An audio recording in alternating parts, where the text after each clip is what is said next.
А у нас на связи Сергей Гуриев, хорошо известный вам экономист, с которым мы сейчас как раз обсудим разные механизмы, которые есть у Европы, у международного сообщества для того, чтобы пытаться эту войну останавливать. Сергей, здравствуйте. Здравствуйте. Здравствуйте, Майкл. Здравствуйте, Кира. Спасибо за приглашение. Спасибо большое, что пришли. Всегда рады вас видеть. Сергей, вы один из самых активных лоббистов нефтегазового эмбарго. Вы считаете, что это действительно может повлиять на эту войну и на Путина, и что это не настолько критично для Европы, чтобы этого не вводить. Мы видели заявление еврокомиссара по вопросам экономики Пауло Джентилони, извините, если ошибаюсь где-то в ударении, который сказал, что полное эмбарго на российскую нефть будет введено Евросоюзом через 9 месяцев. Скажите, пожалуйста, насколько это, во-первых, реально, а во-вторых, повлияет на ситуацию? Я не являюсь лоббистом, я эксперт, я просто пытаюсь анализировать, что будет, если я не являюсь гражданином ни одной страны Евросоюза, поэтому, конечно, это то, где меня трудно назвать каким-нибудь политиком или лоббистом, но в целом к этому все идет, мы с вами давно об этом говорили, действительно, Европа приближается к тому, чтобы ввести эмбарго, многие экономисты считают, что его нужно вводить как можно быстрее. Европа хочет подготовиться, даже если это эмбарго будет введено в течение 9 месяцев. Пока что речь идет о том, что некоторые страны получат отсрочку. Некоторые страны в большей степени зависят от российских нефти и газа, и некоторые страны, такие как Венгрия, считают, что эмбарго – это плохая идея, и поэтому они просят дать им больше, чем 9 месяцев. Речь идет, например, о 20 месяцах. Но для России это само по себе будет все равно большим ударом, потому что главные покупатели, конечно, это не Венгрия, Чехия или Словакия, а Германия и Италия. И, конечно, это нанесет серьезный удар по российскому бюджету.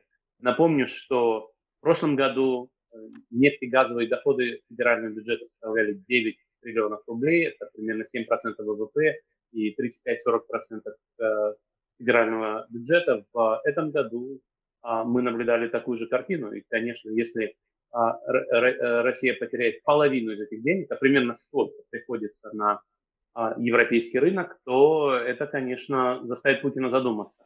А как ему платить деньги военным, в том числе частным военным компаниям, да? Как ему платить деньги полицейским, как ему платить деньги пропагандистам. Мы знаем, что, например, с начала войны расходы на пропагандистов утроились. Да, и в этом смысле, конечно, деньги Путину нужны. И лишение его этих денег может ускорить окончание войны. И даже если эмбарго будет введено не сейчас, а через 9 месяцев, уже сейчас будет понятно, что у Путина в этом году наступят серьезные бюджетные проблемы. Поэтому это очень важный шаг. И, конечно, одного эмбарго недостаточно. Оно должно сопровождаться транспортным эмбарго, санкциями против страхования российских танкеров, потому что если Европа не будет покупать российскую нефть, Россия попробует эту нефть отвезти в другие страны танкерами. Так вот, эти танкеры нельзя будет застраховать, Россия не сможет зафрахтовать никакие другие танкеры. И в целом речь идет в том числе о том, что будут тарифные санкции на тех, кто будет покупать российскую нефть, которую она раньше продавала в западные страны. Поэтому ситуация на самом деле очень серьезная. А у меня вопрос про санкции, которые анонсировал Европейский Союз. Вот этот самый 6-й пакет. Они говорят о том, что они ведут санкции, планируют вести санкции против Кабаевой, против патриарха Кирилла. Это может ли тоже повлиять каким-то образом на ход войны, на ее остановку, персональные санкции против конкретно этих людей? Против двух людей вряд ли, но самое главное, что каждую неделю вводятся новые и новые санкции против разных людей. И я вот упомяну статью Майкла Маккола, известного вам бывшего посла Америки в России, а ныне директора Института Фридманс Полли, директора Института международных отношений в Стэнфорде. Он организовал такую рабочую группу по санкциям, которая скромно называется Международная рабочая группа по санкциям против России. И вот колонка, которую он опубликовал пару дней назад в Washington Post, предлагает такую меру. Не вводить санкции против Кабаевой отдельно, Шрёдера отдельно, патриарха отдельно, а просто определить круг позиций. Например, сказать, все полковники и генералы всех силовых органов сейчас попадут под санкции. Все губернаторы, вице-губернаторы, министры, замминистры, все попадут под санкции. Все члены советов директоров, президенты, вице-президенты госкомпаний, все попадут под санкции. И у вас Все есть несколько любовницы недель. Путина попадут под санкции. Такой должен быть тоже круг. Но на самом деле Кабаева попадет под санкции здесь, потому что она представитель совета директоров госкомпании. Не госкомпании, но компании, которая Национальная очевидно медиагруппа, да. попадет под санкции. Национальная медиагруппа. И идея в том, что если вы замминистра, у вас будет время уйти в отставку. Человек, который займет ваше место, будет занимать это место, зная, что против него будут введены полные американские санкции, ну и европейские тоже. Вот поэтому вот есть просто такая идея, когда Макол предлагает не гоняться за индивидуальными людьми, а просто взять, вот, например, список ФБК. Только мне кажется, ваш список очень короткий для него. Мне кажется, он хочет не 6 тысяч человек, а 10 тысяч человек. И сказать, мы ничего личного к вам не имеем. Но если вы помогаете Путину вести войну, заместитель министра в каком-то промышленном министерстве, экономическом министерстве, вы часть этой машины управления этим преступным режимом. Поэтому у вас есть возможность уйти в отставку, уехать или просто уйти в отставку, и тогда никаких санкций против вас не введено не будет. Понятно, что это опасное дело. Понятно, что те люди, которые уходят в отставку без разрешения Путина, рискуют, я не шучу, жизнью. Но идея Макфола в том, что если тысячи людей уйдут в отставку, то отряда отравителей ФСБ на всех не хватит. Вот такая у него, например, есть несложная идея. Хорошая идея. Вообще, мне кажется, люди с именем Майкл склонны к масштабам. Я вот тоже говорю, что надо списочек бы увеличить раза в 2, в 3, а может быть вас зовут Майкл, а Макфола зовут Майк.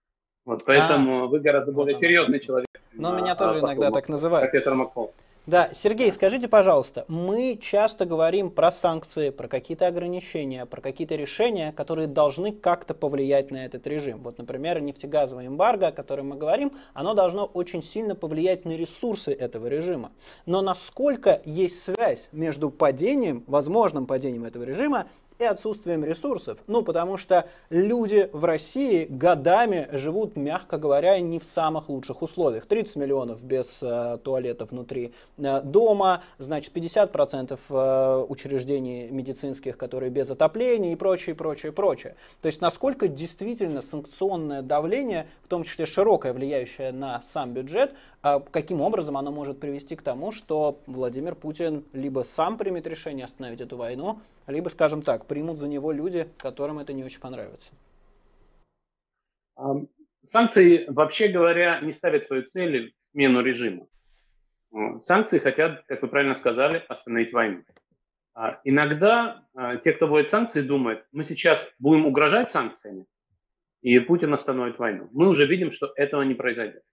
Для Путина эта война слишком важная, поэтому он будет ее продолжать, что бы ни случилось. Но теперь у санкций другая цель. Действительно лишить Путина ресурсов для того, чтобы продолжать войну. Вот в ваших сводках, Майкл, с Русланом Левиевым, на канале «Популярная политика», вы часто обсуждаете, что путинская армия начала уже распаковывать советское оборудование. То у Путина, как ни странно, кончаются современные танки, ракеты, самолеты. Так вот, чтобы производить их, нужны зарубежные компоненты. И санкции против этого уже сами по себе останавливают войну. Кроме того, как я уже сказал, эмбарго лишает Путина рублей. Конечно, он может напечатать этих рублей, но тогда инфляция выйдет из-под контроля. Уже сейчас, несмотря на то, что сейчас уже инфляция не 2% в неделю, а меньше, чем 0,2% в неделю, в год Центральный банк прогнозирует инфляцию выше 20%. Поэтому, если просто еще напечатать рубли, то ситуация выйдет из-под контроля. И гиперинфляции Путин все-таки боится, потому что это создает ощущение хаоса в стране, а для Путина, как вы знаете, главное это нарратив стабильности. Вот, поэтому деньги ему нужны. И эмбарго придет к тому, что ему нечем будет платить частным военным компаниям. А это самые боеспособные части, насколько мы сейчас понимаем. Кроме того, сейчас ему нужны кадры для восстановления боеспособности, которые были так или иначе, понесли большие потери во время первых 2 месяцев войны. Для этого ему нужно привлекать людей на гражданке, для этого ему нужно тоже платить рубли. Вот поэтому деньги ему очень нужны. И идея западных санкций в том, чтобы лишить его этих ресурсов. Но вот идея санкций, о которых я говорил по поводу длинного списка министров, замминистров, губернаторов и так далее. Эта идея заключается в том, чтобы просто уничтожить управляемость системой, чтобы люди не ходили на работу, или если ходили, чувствовали, что они работают против себя, против своего интереса.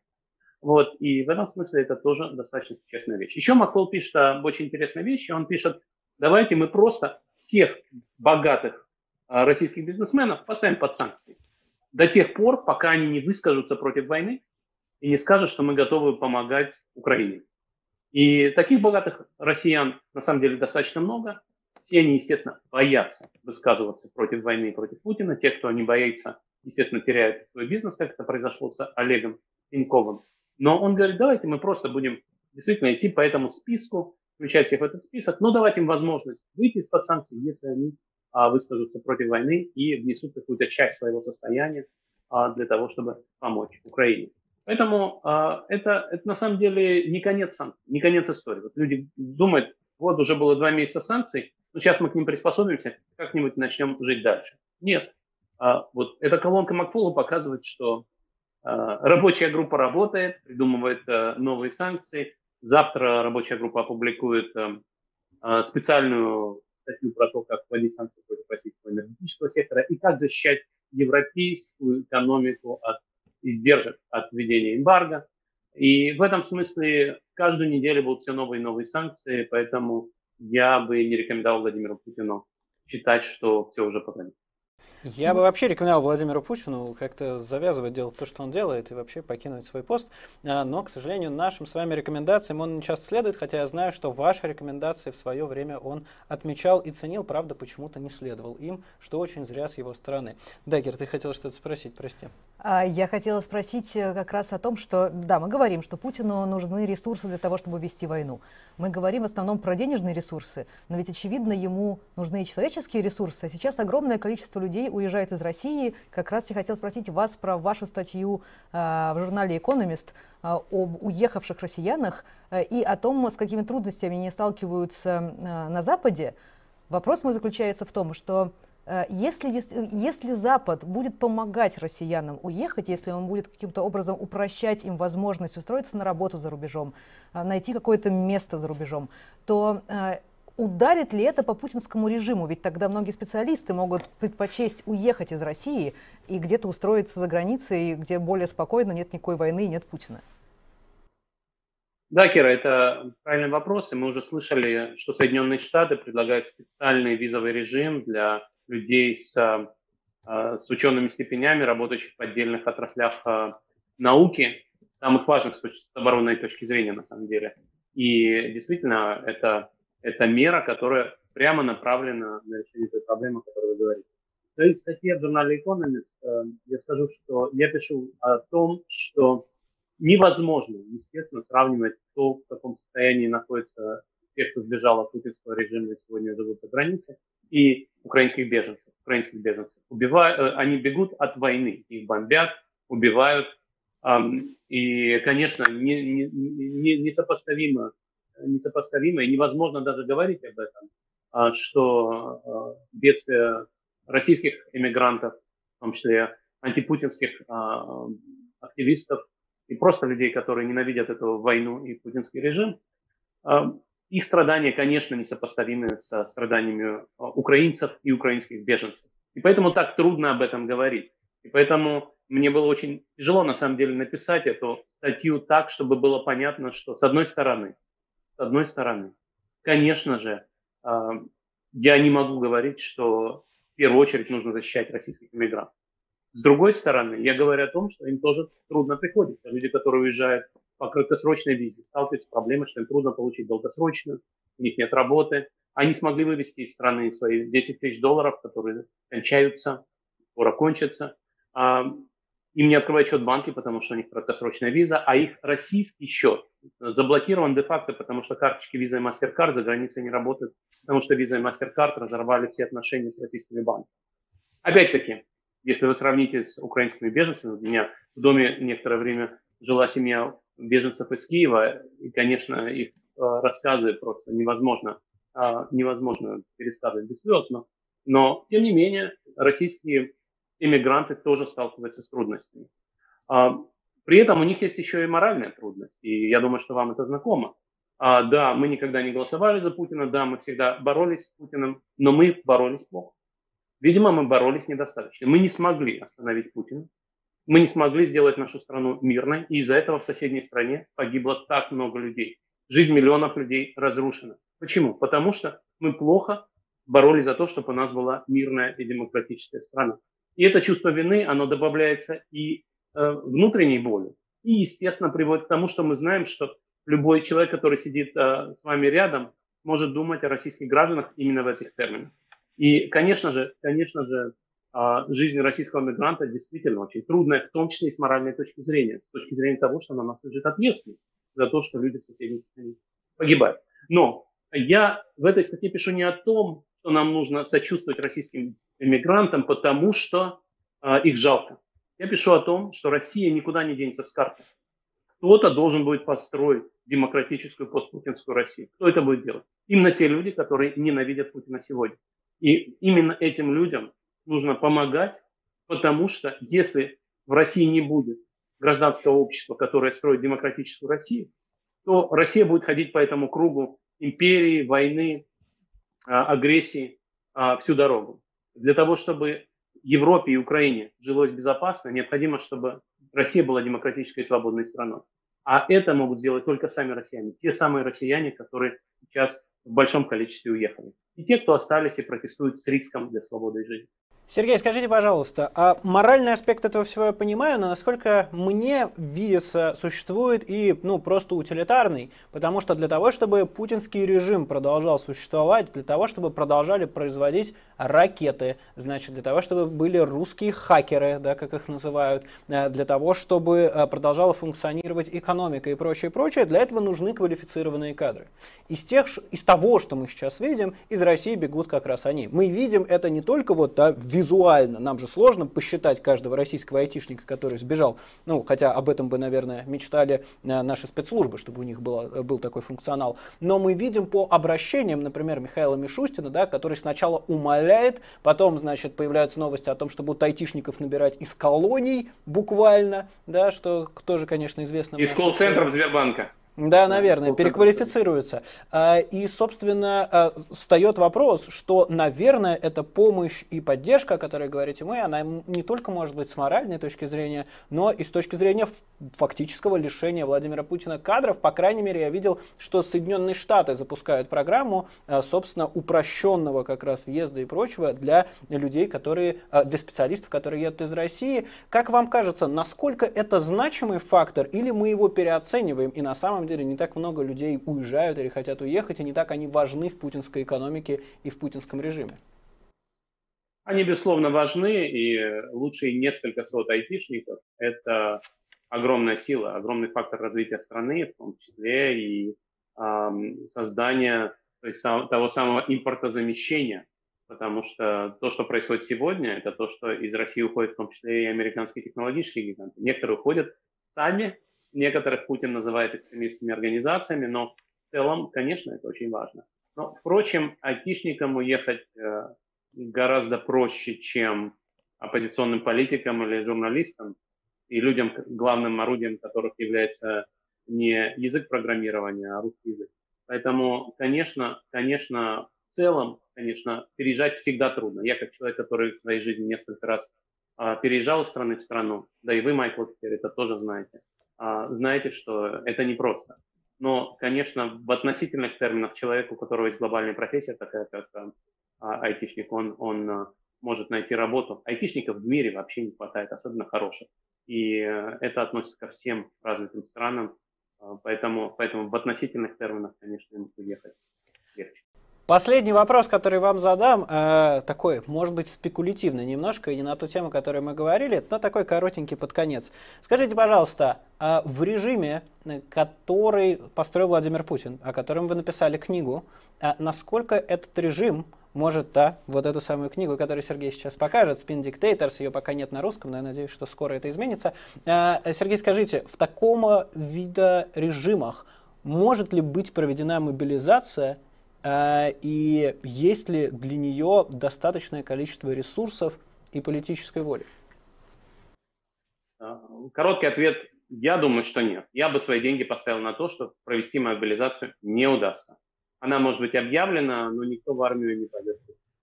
Потому что это действительно страна, в которой люди готовы верить пропаганде до той поры, пока это не касается их собственной жизни. Поэтому нас многое удивило за последние 3 месяца, да, но вот ровно сейчас я могу сделать такой прогноз. Мобилизация, даже если она будет объявлена, не увенчается успехом. Я могу ошибаться, но вот я бы свои деньги поставил на то, что массовую мобилизацию Путину провести не удастся.